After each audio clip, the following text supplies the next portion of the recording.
Hi everyone! So it's Holy Thursday and nandito kami sa Baybay Kalungkani. Ano to? Mga 20 minutes away lang to from our home, yung White Beach dito. Medyo maraming tao ngayon. So naingayan kasi ako dahil nagwi-withdraw ako sa sa antidepressant, 'di ba?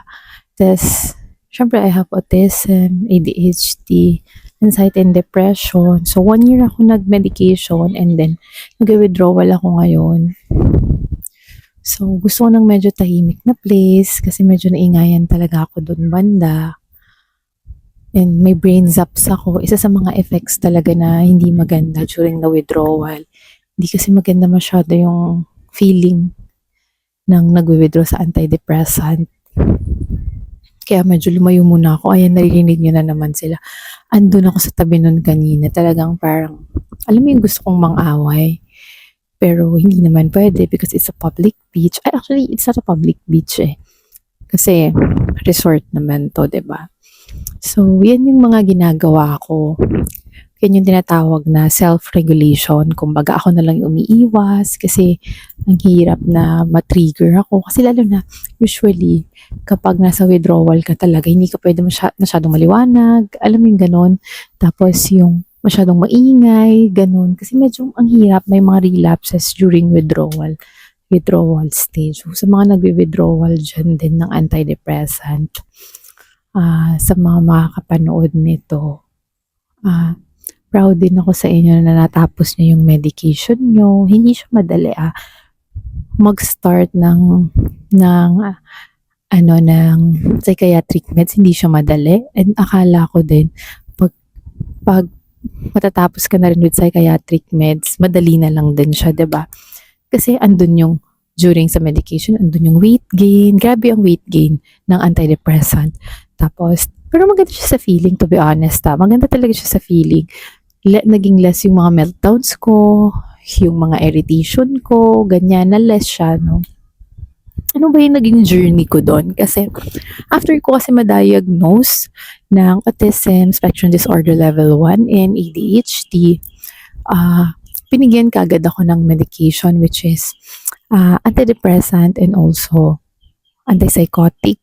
Yan yung binigay nila sa akin na medication. Alam niyo ba, first day ko palang uminom ng medication, yung parang yung buong buhay ko na dala-dala ko na parang mabigat yung heart ko, parang akong ginigird, parang akong ina-acid, yung ganyan, lahat yan na buong buhay ko, bata pa lang ako, meron na ako. Tapos nagpa-cardio pa nga ako before kasi parang yung feeling na iba yung tibok ng puso mo. Yun, nawala siya, in fairness.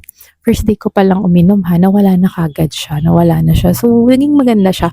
Andun nga lang yung, dahil sa weight gain ko, iba talaga yung feeling talaga dahil sa weight gain ko, to be honest, iba yung feeling niya. Medyo, syempre, alam mo yung, feeling ko, ang taba-taba ko na masyado, ganyan. Pero sabi ko nga, 1 year lang naman yung medication ko. After that, pwede naman akong bumawi ng diet, exercise, ganyan. And nababasa ko rin sa mga comments sa akin sa TikTok na maganda rin daw yung lifting, ganyan, heavy lifting for depression. Kaya lately, nag-try na rin ako mag-gym. So, dahil ito, nasa withdrawal stage ako ng antidepressant, unti-unti na rin ako nag-lose ng weight, in fairness naman. Tapos, gym, takbo ko everyday, ganyan yung mga ginagawa ko ngayon. And nung talagang last month, yun yung medyo matinding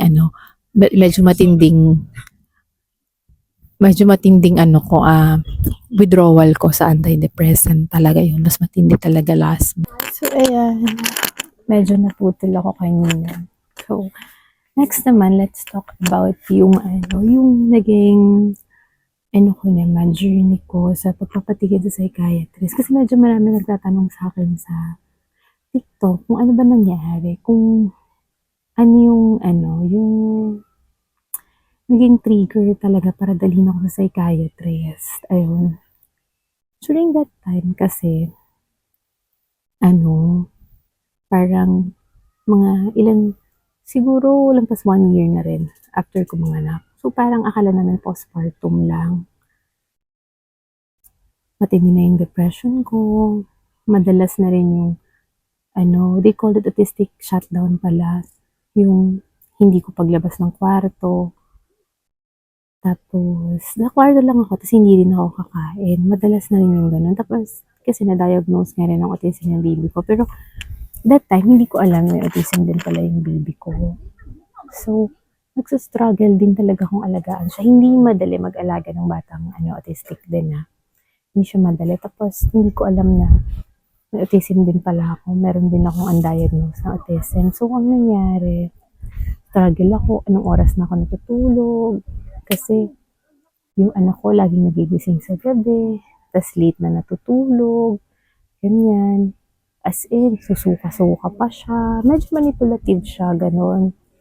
And madalas ang tantrums niya, nag-iiyak. Tapos, syempre nag-work ako. Medyo mataas yung demand din ng work ko. Mataas yung demand sa work. Kumbaga, ang hirap ng work ko for a mom din, nakagaya ko. Bumabiyahe-biyahe din ako ng malayo. So, nandun na sa point na pakiramdam ko, hindi ko na siya mapagsabay. Talagang bumabagsak na talaga ako. As in, like, merong isang morning, hindi morning, madaling araw yun, yung baby ko. Nag-iiyak, ayaw pa magpababa. Gusto, karga lang siya buong madaling araw. Imagine that. Paano ako matutulog nun? Tapos, talaga ako nang kargahin. Ginawa niya, sumuka siya. So, as hindi puro suka ako. Tapos, madaling araw na yun, sumigaw na talaga ako. Parang hindi ko na talaga kaya sa sabog. Sumabog na talaga ako. Tapos, yung nakahubad na lang ako dahil hinubad ko na yung damit kong nasukahan. Tapos nakahandusay na lang ako sa floor na parang wala na akong lakas. Hindi ko na alam gagawin ko. Sumiyak na lang akong gano'n. Tapos yun na yung mga instances nun. Tapos meron ng mga days na every night ganito na ako nun. Sabihin ko sa husband ko, Daddy, hindi ako makahinga. Talagang yung parang may something sa puso ko. Alam ko na psychiatrist yung kailangan ko. Hindi na siya cardio or whatever. Ganyan, parang kasi automatic na siya. Talagang yung heart ko, ganyan, hindi ako makahinga every night na yon. So parang doon na nag-decide yung husband ko na magpatingin na kami sa psychiatrist. Baka need ko na. Kasi parang yung suicidal thoughts ko din matindi na kasi like yung isip hindi ko na kaya, ganyan. Siyempre parang as a mom, di ba? Parang deserve din naman ng mga anak natin ang mentally healthy na parents na. Kaya yun, nag-book yung husband ko ng schedule sa psychiatrist sa amin dito sa province sa Dipolo, si Dr. Hazel Biclar. Tapos, after nun, kinakabahan nga ako nung unang check-up ko with psychiatrist. Pagpasok namin, pero kailangan, kasama ko yung husband ko. So, kung check up kay doktora, hindi pwede mag-isa ka lang. Nire-require talaga niyang may kasama ka. Lahat ng nag-check up sa kanya ganun. I don't know with other psychiatrists Sa kanya kasi kailangan may kasama ka. So, ayun, pagdating namin ng husband ko doon, siguro mga after weeks din, kasi mahirap yung scheduling sa psychiatrist ko, weeks din yung aantayin mo after ko magpa-schedule. After weeks, nung na namin yung schedule namin, pumunta na kami ng husband ko doon, medyo mahaba din yung pila niya. And then, kinuwento ko lahat ng naranasan ko, nung bata ako, pinagdaanan ko kasi I thought, lang siya, parang baka PTSD yung meron ako, ganyan. Tapos panic attack, ganyan. Kasi siguro nga pag-develop ako ng panic attack around 2017, nag-start ang panic attack ko, ganyan. So, nagkahalo-halo na sa utak ko. Hindi ko na ma-determine yung panic attack sa autism meltdown. Ganyan. So, kasi hindi ko naman alam na autistic nga ako. So, ayun, sinabi ko sa kanya lahat ng problem ko, sa heart ko, whatever, ganyan. I remember, sinabi sa kanya, doktora, anong iniisip mo? Ay, bakit inisip mo na normal ka? Ano inisip mo na bakit feeling mo normal yung ganyan? Yung meron na sa heart ko, which is yung tinatawag nilang sa anxiety na yan. Yung meron ako mabigat sa heart ko. Sabi ko kasi, yung best friend ko po, ganun kami, same lang. Parang same kayo mag-isip ng best friend ko, negative. Lagi kami anxiety sa mga bagay-bagay. Tapos yung mabigat sa heart. Pero during my 20s, nasabihan ako ng best friend ko na, alam mo, kapag nakapagpatingin ka sa psychiatrist, yung mabigat sa heart mo, mawawala yan. Ganyan, kasi ganun din yung sa best friend ko. Pero nga, wala kasi akong lakas ng loob dati. Kaya ayun, nung sinabi ko na lahat. So, kailangan kasi mas detailed ka. Lahat sasabihin mo. Siyempre, para hindi ka rin ma-misdiagnose ng doktor. Ganyan. Tapos, talagang, during my consultation, parang nag-meltdown na rin ako kasi iyak din ako ng iyak. Ang lagi ko kasing sagot sa kanya, hindi ko po alam kung anong nararamdaman ko, hindi ko po alam bakit ko nararamdaman to lagi akong umiiyak, lagi na lang akong ganito, parang napapagod na po ako sa life ko, paulit-ulit na lang. Tapos sinabi ko rin na, since mga 9 years old yata ako, 7, suicidal na po ako, ganyan. Nag-try na rin po ako magpa-therapy sa psychologist before, pero wala din naman pong nangyari. Ganyan, sabi ko, hindi ko po alam talaga anong problema ko, ganyan. Discuss ko sa kanya lahat, ganyan. So, it turns out, siguro more than an hour, yung consultation yung nangyari doon. So, nung natapos yung consultation, sinabi na ni doktor, and sinulat niya, habang sinusulat niya sa prescription niya, hindi mo alam, you have autism spectrum disorder level 1, and you have ADHD and attentive type. An example pa niya doon, yung mga sikat na tao na may autism, parang yung soccer player, comedian, mga ganyan yung example niya sa akin. Ganyan, you have high functioning autism. Tapos yung mga scientist na kilala, ganyan. Tapos sinabi niya rin sa akin na yung anak ko kagaya mo, may autism spectrum disorder level 1 and ADHD, ganyan. So, ang unang winnery ko nun, yung baby ko, syempre. Yung baby ko talaga yung inisip ko that time. So, sinabi ko kagad sa psychiatrist ko na ganito po yung baby ko, ganyan. Tapos sabi niya, malaking possibility na meron yung baby mo. So, before to, ipa-assess mo na siya. Kaya, after that consultation, paglabas ko sa clinic ni doktora, nag-meltdown talaga ako. As in, nag-meltdown talaga ako. Sobra yung meltdown ko. Iyak ako ng iyak noon kasi sabi ko, it all makes sense, ganyan. Tsaka alam mo kung bakit? Parang, nung pagpasok ko kasi doon, habang nakipag-usap ako kay doktora, first time ko naramdaman na, ganun pala, sa psychiatrist, no, na-validate lahat ng nararamdaman ko. Kasi feeling ko, sa ibang tao, isipin nila kaartehan lang yung nararamdaman ko, ganyan. Kasi alam naman tayong mga millennial kung paano pinalaki, di ba, ganun. So, doon, lahat ng sinabi ko, na-validate, lahat ng nararamdaman ko, na-validate. So, after that, bumili kami ng gamot, kinagabihan, uminom ako. The next morning, pagising ko, yung sinsay kong buong buhay ko, mabigat sa heart ko, wala na siya. Wala na siya. As in, wala na siya. Pero for 2 weeks, medyo iba yung pakiramdam talaga. Parang, hindi ko ma-explain yung utak ko. Parang lightheaded ako na parang lagi lumilipad. Ganun talaga. Parang lagi may kumakarga sa ulo ko. Ganun yung feeling talaga. Kaya pinag-leave ako ni doktora ng 2 weeks kasi hirap din ako makadrive. Ganyan. Kaya pinag-leave niya ako ng 2 weeks. Tapos, the next day nun, nag-research na ako about my condition. Nag-research. Tapos, doon ko na lang na it all makes sense. Doon ko na natutunan na, autism meltdown pala yung nangyayari sa akin. Pag na-trigger ako, na mag-wild ako, either mag-iiyak ako o maninira ako ng gamit. It's autistic meltdown pala. And then, yung pagkukulong ko sa kwarto ng 2 days, hindi kakain, ayoko sa tao, it's autistic shutdown pala. Doon ko na lahat. Tas yung struggle ko sa school, na feeling ko ang stupid ko. Sa type pala ng ADHD ko yun kasi inattentive type.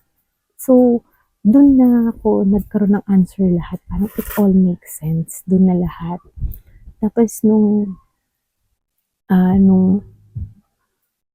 nakausap din pang mga ilang session ko na rin yung kay doktore, kinausap naman niya yung mom ko. Siyempre, nagtanong siya information about me, kung what happened, but hindi napansin na nga na autistic ako, but hindi ako napacheck up, ganyan. So, nag-explain din yung mom ko na busy din kasi siya sa work before, hindi rin niya talaga alam. So, yung awareness nga kasi, yun talaga yung mahirap dito sa Philippines kasi awareness talaga. Tapos, I remember, nabanggit ni doktora nun, ang sabi niya nun that time, I can't imagine yung naging struggle nito sa regular school. Sobrang galing nito na na-survive na yun kasi hindi madali para sa mga kagaya niya. So, alam mo yung parang feeling na after all these years, na yun pala yun, na akala ko stupid pa ako, ganyan. Parang ang talino ng mga kapatid ko compare sa akin. So, yun pala, hindi lang ako ng ADHD ko na inattentive type. Kasi nga, wala kaming focus. Lagi nag-wonder yung utak. Tapos, lagi kong makakalimutan. Kasi before, madalas po ako mag-meltdown sa school. Kasi, magre-review ko at night. The next morning, lahat ng na-review ko, wala na yun. Wala na talaga yun. So, kung ginagawa ko, hindi na lang ako nag-review kasi nade-depress lang ako. Mag-meltdown lang ako during my exam.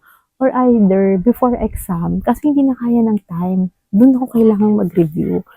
Kaya yun, buti talagang dati, nagpe-pray lang ako every night na makagraduate talaga ako. Kasi talagang, to be honest, na-overwhelm talaga ako sa school. Na-overwhelm ako sa school na parang iniisip ko, paano kaya ako nung elementary ako, iniisip ko, paano kaya masasurvive yung high school? Parang ang hirap. Ganun.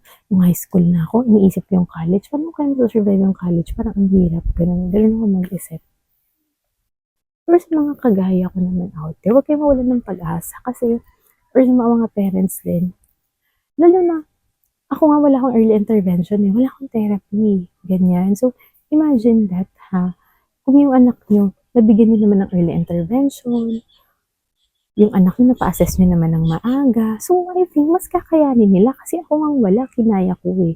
What more pa yung batang na-guide natin kung ano yung kondisyon nila. Tapos, nabigyan natin sila ng early intervention, ng tamang kailangan nila, di ba? What more pa yung ganun. So, mas kakayanin nila yun. And, like sa akin talaga, before 2 years old, pina-assess ko yung anak ko, na-diagnose na siya. Actually, before pa siya ma-diagnose, lagi ko na rin sinasabi, may autism yung anak ko. Kasi, kita ko na. So, nag-therapy kami, sinunod namin kung ano yung sabi dun sa assessment niya, and lumabas din kasi na gifted child siya. Matalino siya compare with me talaga. Napansin din naman namin yun. Kaya ayun, dumating din kami sa point, to be honest, na iniisip namin, kasi nga, mga unang, wala kasi occupational therapy na available dito sa province namin. So, yung mga naging unang therapy ng anak ko is yung physical therapy niya. Di ba? Lagi ko sinasabi sa mga TikTok live ko, ang autism, sabi ng therapist ng baby ko ngayon, meron daw talagang delay. Early talker yung anak ko. So, hindi ko alam kung anong delay niya. Ang naging delay pala talaga kasi sa kanya is delay siya naglakad. Late talaga siya naglakad. Lampas 1-year-old na siya naglakad. And then, wala pa siyang balance. So, kaya, in-advise ni Dr. Dumalanta sa St. Luke, siya yung developmental pediatrician ng anak ko, nakasama dun sa assessment niya, na kailangan namin siyang ipa-physical therapy. So, dahil wala pa ngang available na OT dito, wala pa kaming slot that time, pinapiti muna namin siya. Just ko nakikita pa lang ng anak yung therapy center, nagwawala na siya. Alam mo nung unang therapy niya, para sa physical therapy niya, grabe, para akong maubos that time kasi wala siyang ginawa sa buong 1 hour kundi umiyak. As in, ang lakas ng boses ng anak ko pag umiyak. So, dinig sa buong therapy center. Kasi sabi ng mga therapist na, ma'am, ganyan po talaga. Hindi lang si Feliz yung ganyan during therapy. Ganyan.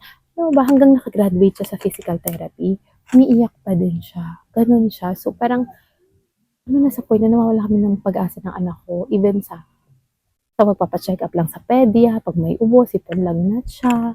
Kasi nga, very smart siya eh. Makita lang niya yung ospital, yung door ng clinic. Natatandaan niya na yun kahit 6 months before mo siyang dinala doon, naalala niya yun.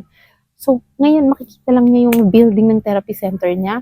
Ayoko mag-school. Ganun kaagad siya. Kahit hindi naman kami doon pupunta, madaanan lang namin. So, parang, naano na kami na, parang karamdam namin, wala siyang improvement. Ganun yung nangyari, na parang ba't ganun, nakakapagod na, parang lahat naman na binigay namin pero wala siyang improvement. Until nung nagkaroon ulit ako ng session with my psychiatrist, dinala ko yung anak ko.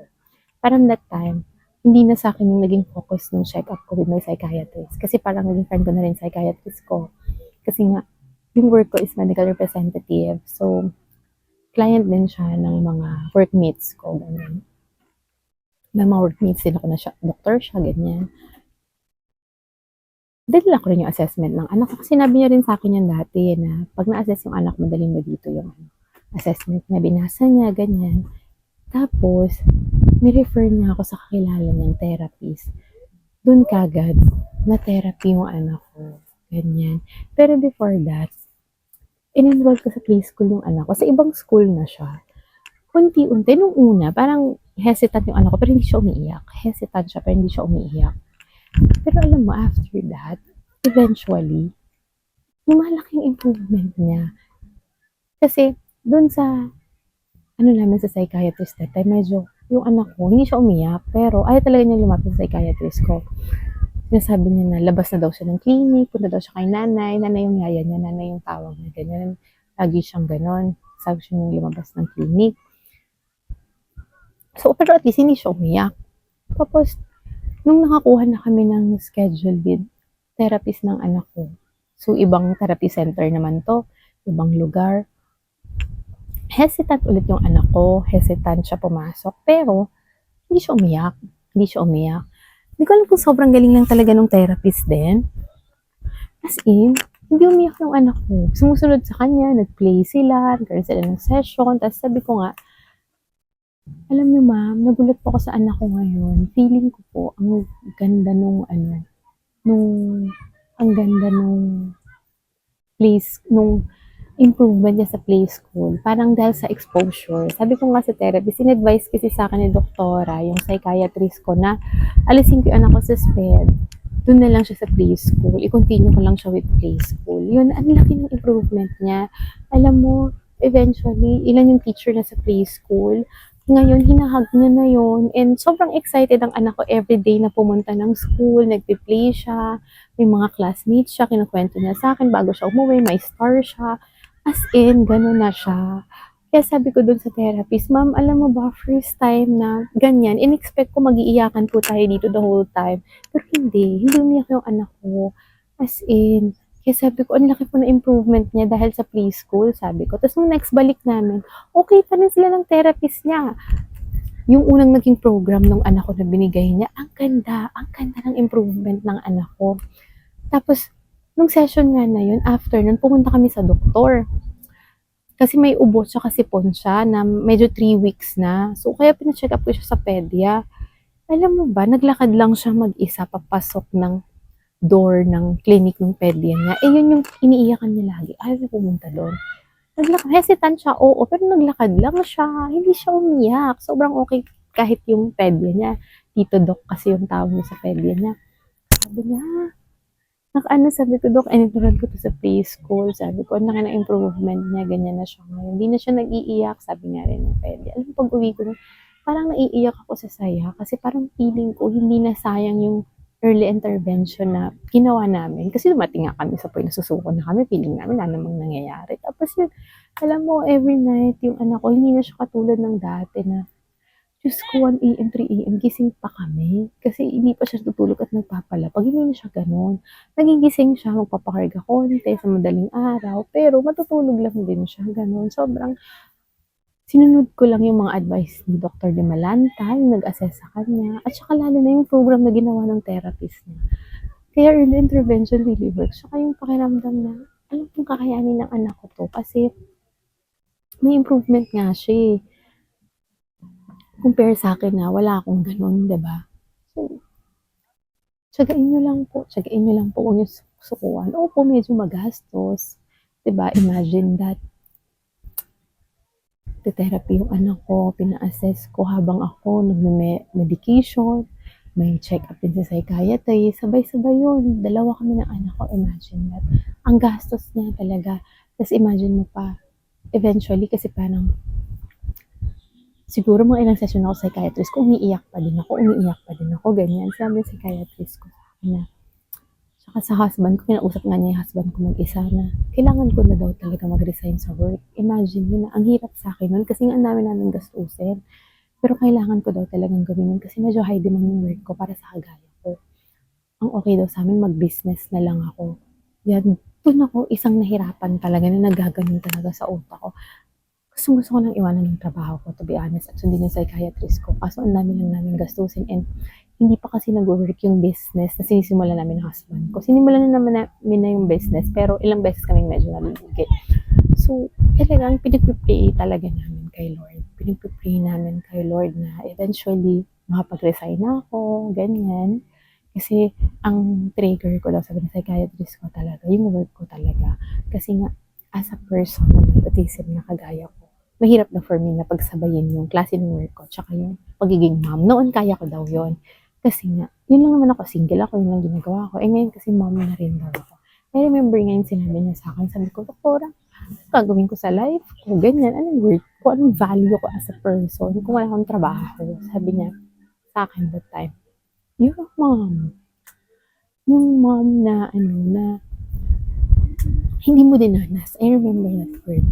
Mom sa anak mo yung dinanas. So, sabi ko, alam mo, naiyak talaga ako nung sinabi niya yan. Sa anak din mo, naiyak pa rin ako until now. So, I guess,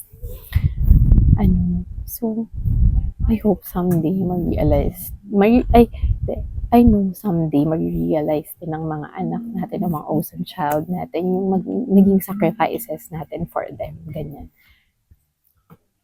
Kaya, kumbaga, di ba nga, ano ba yung napanood ko? May napanood akong video, ang sabi nila doon, one day, lalaki yung mga anak nyo, may makakatabi din yung adult, and magkukwento yan kung how it's like growing up. So, hindi naman magkukwento yan na mayaman kami, may ganito kami, yung parang ganyan. More on anyway, kung ano yung mga magandang na-experience niya sa family. Yun talaga yun, I think. So, unyam natin sukaan yung mga anak natin, ma'am, and hindi kayo nag-iisa. Pare-pareho po tayo ng pinagdadaan. Imagine that ako, autistic po ako, medyo mas mahirap sa brain ko nga po. Tapos sabi ko nga, advice ko nga din po sa ibang parents na it turns out dalawa na po yung anak nila na may autism din. Magpa-check din po sila. Malay po nila, diba? Baka sa kanila po nila naman na yun. Undiagnosed lang din po sila kagaya ko. Ganyan po. Better po talaga ang patingin tayo sa psychiatrist. Yun lang po. Thanks for watching my video po. And sana tuloy-tuloy nyo pong i-support yung, yung community ng, autism po. Mga neurodivergent po. Ganyan kasi may ADHD din po. Thank you po. Bye!